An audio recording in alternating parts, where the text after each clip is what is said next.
শরীরে কোমরে তাবিজ ঝুলিয়ে আছেন। রাসূলুল্লাহ সাল্লাল্লাহু আলাইহি ওয়াসাল্লাম বলেছেন যে তাবিজ ঝুলালো সে শিরক করলো।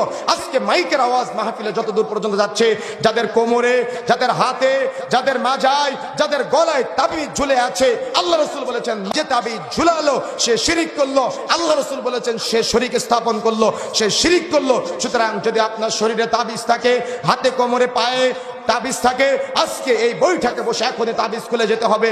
মা এবং বোনেরা সন্তান প্রসব করে, এজন্য সন্তান প্রসব করে বলে আপনি একজন পীর বাবার কাছ থেকে তাবিজ নিয়ে সন্তানের গলায় ঝুলিয়ে রেখেছেন।